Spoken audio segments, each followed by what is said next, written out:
Chapter 11.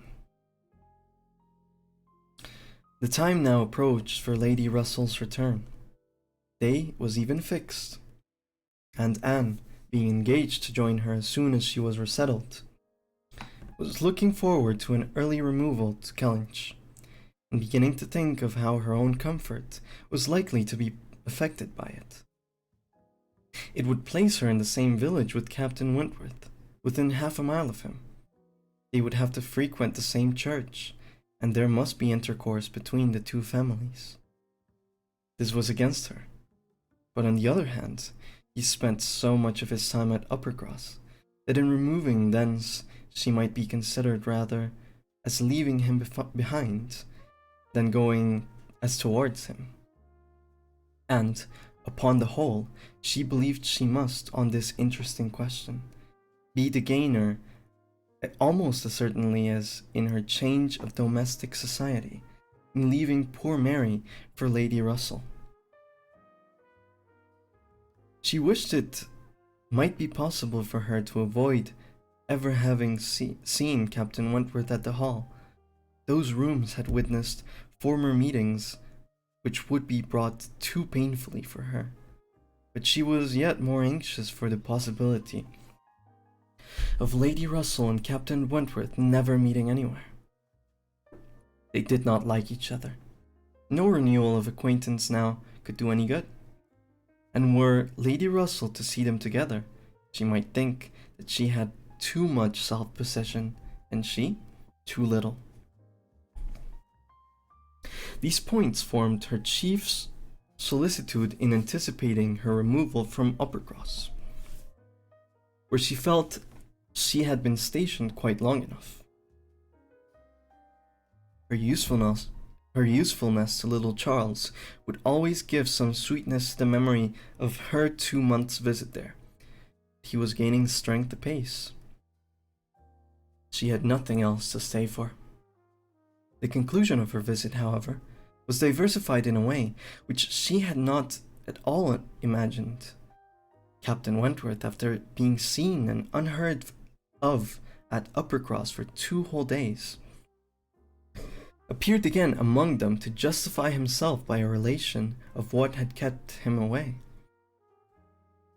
A letter from his friend Captain Harville, having found him out at last, had brought intelligence of Captain Harville's being settled with his family at Lyme for the winter, of their being therefore quite unknowingly within 20 miles of each other.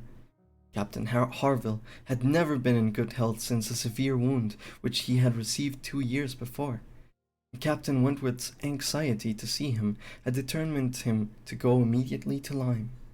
He had been there for 24 hours.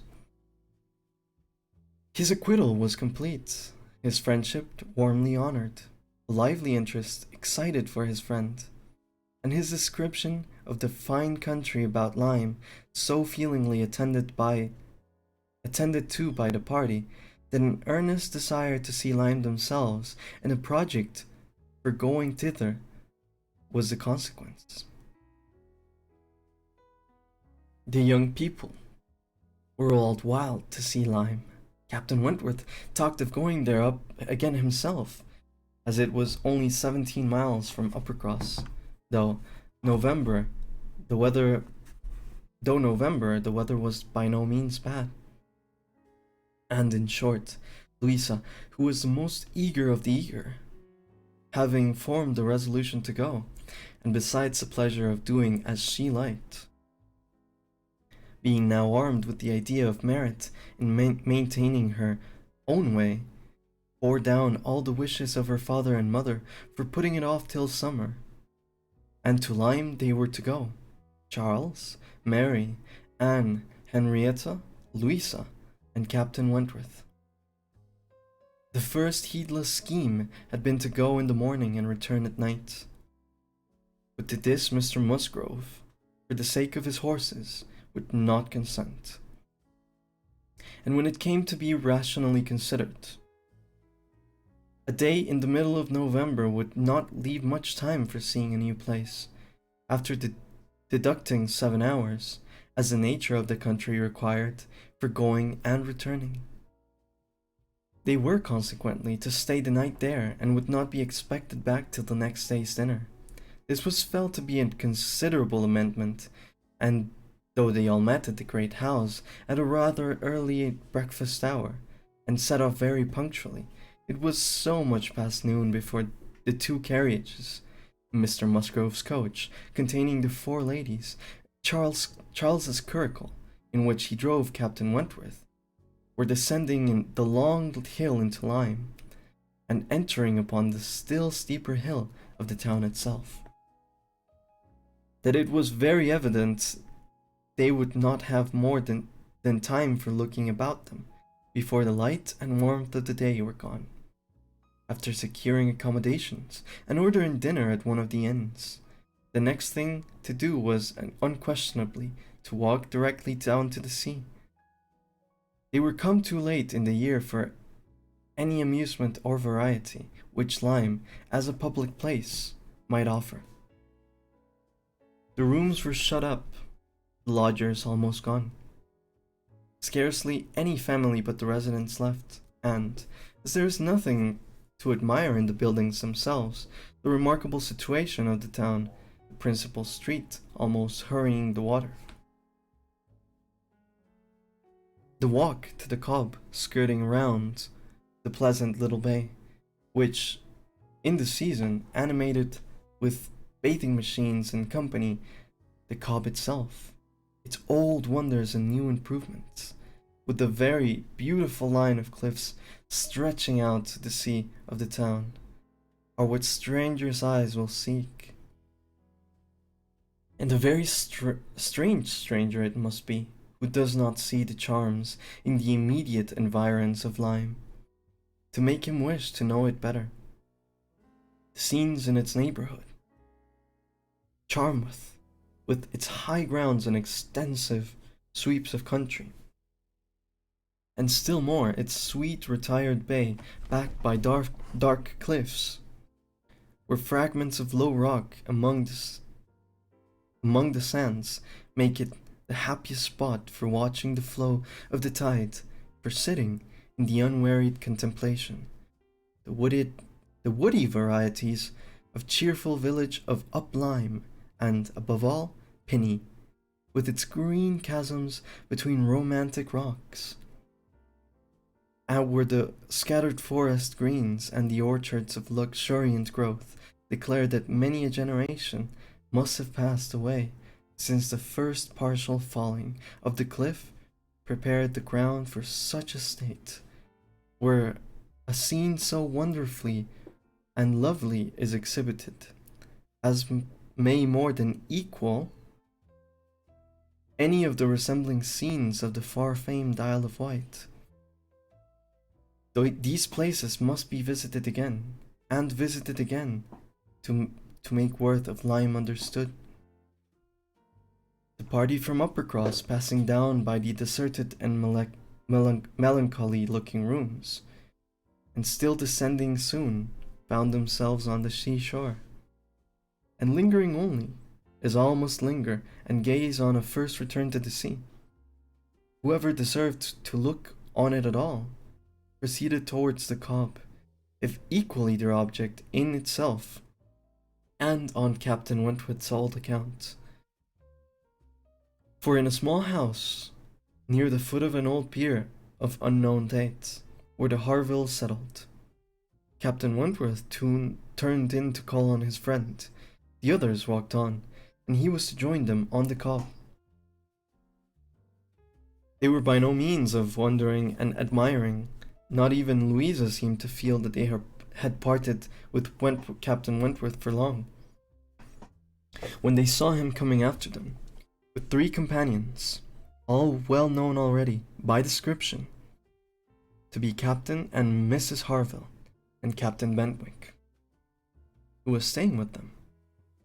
Captain Benwick had some time ago been the first lieutenant of the Laconia, and the account which Captain Wentworth had given of him on his return from Lyme before, his warm praise of him as an excellent young man and an officer, which whom he had always valued highly, which must have been stamped, which must have stamped him well in the esteem of every listener, had been followed by a little history of his private life, which rendered him perfectly interesting in the eyes of all the ladies.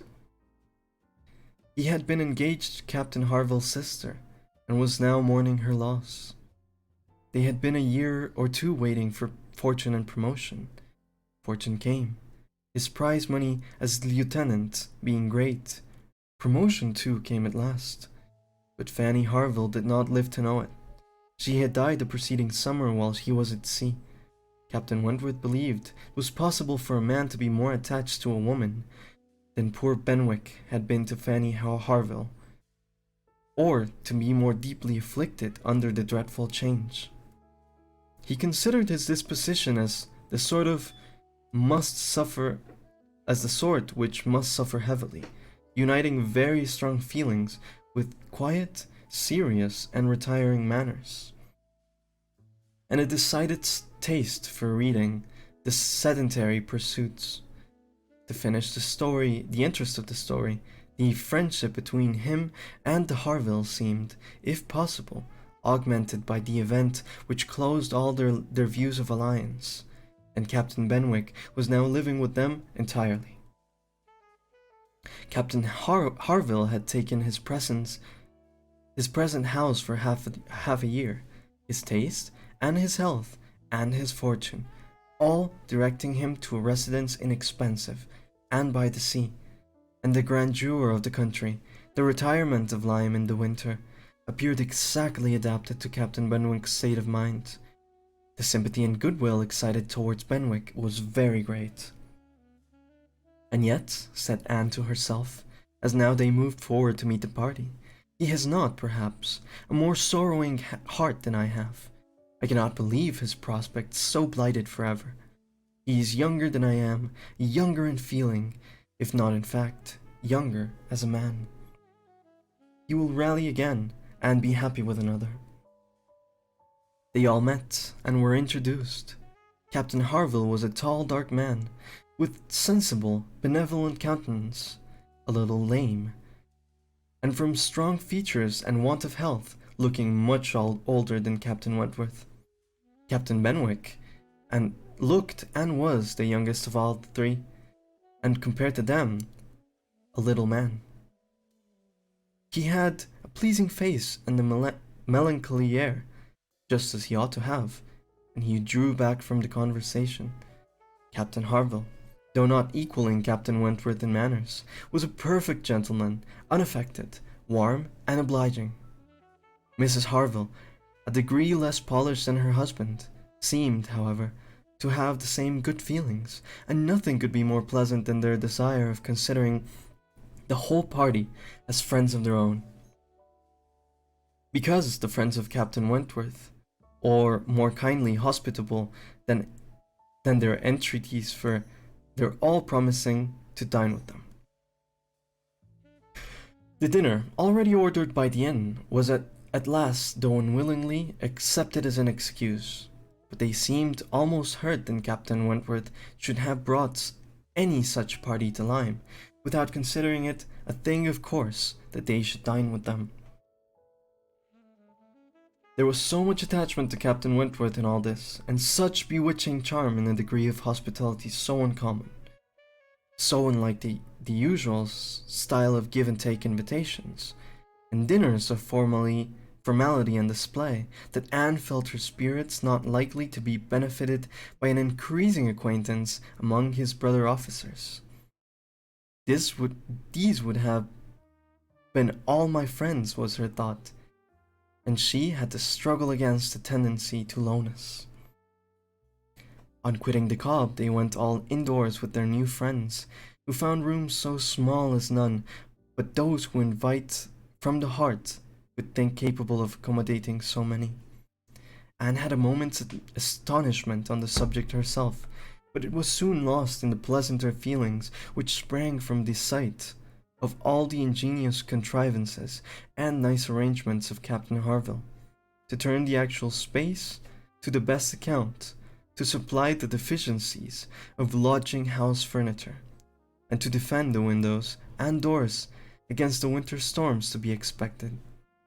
The varieties in the fitting up of the rooms were the common necessaries provided by the owner, in the common indifferent plight, were contrasted with some few articles of rare species of wood, excellently worked up, and with something curious and valuable from all the distant countries Captain Harville had visited, were more than amusing to Anne, connected as if it was all his profession, the fruit of his labors, the effect of its influence on his habits, the picture of a repose and domestic happiness it presented, made it to her as something more or less than gratification. Captain Harville was no reader, but he had contrived excellent accommodations, and fashioned very pretty shelves for a tolerable collection of well-bound volumes, the property of Captain Benwick. His lameness prevented him from taking much exercise, but mindful of usefulness and ingenuity seemed to furnish him with constant employment within. He drew, he varnished, he carpentered, he glued, he made toys for the children, and fashioned new nettling needles and pins with improvements, and if everything else was already done, sat down to his large fishing net at one corner of the room. Anne thought she left great happiness behind her when they quitted the house, and Louisa, whom she found herself walking, burst forth into raptures of admiration and delight on the character of the navy. Their friendliness, their brotherliness, their openness, their uprightness, protesting that she was convinced of sailors having more worth and warmth than any other men in England, that they only knew how to live, and that they only deserved to be respected and loved. They went back to dress and dine, and so well had the scheme already answered, that nothing was found amiss. Though its being so entirely out of season, and the no thoroughfare of lime, and the no expectation of company, had brought many apologies from the heads of the inn. Anne found herself by this time growing so much more hardened to being in Captain Wentworth's company than she had at first imagined could ever be, that the sitting down to the same table with him now, and the interchange of the common civilities attending on it, was becoming a mere nothing. The nights were too dark for the ladies to meet again till the morrow, but Captain Harville had promised them a visit in the evening, and he came, bringing his friend also, which was more than had been expected, it having been agreed that Captain Benwick had all the appearances of being oppressed by the presence of so many strangers. He ventured among them, however, though his spirit certainly did not seem fit for the mirth of the party in general. While Captain Wentworth and Harville led the talk on one side of the room, and by recurring to former days, supplied anecdotes in abundance to occupy and entertain the others. It fell to Anne's lot to be rather placed apart with Captain Benwick, and a very good impulse of her nature obliged her to begin an acquaintance with him. He was shy, and disposed to abstraction, but the engaging mildness of her countenance and gentleness of her manner soon had their effect, and Anne was well repaid the first trouble of exertion.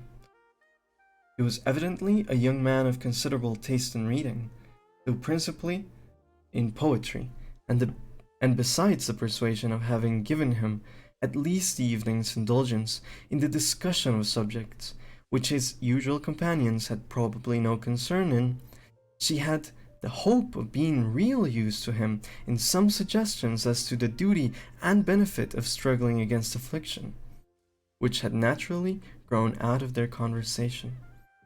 For, though shy, he did not seem reserved. It had rather the appearance of of feelings glad to burst their usual restraints, and having talked of poetry, the richness of the present age, and gone through a brief comparison of opinion as to the first-rate poets, trying to ascertain whether Marmion or the Lady of the Lake were to be preferred, and how ranked the Giaour and the Bride of Abydos, and moreover how the Giaour was to be pronounced, he showed himself so intimately acquainted with the tenderest songs of the one poet, and all the impassioned descriptions of hopeless agony of the other.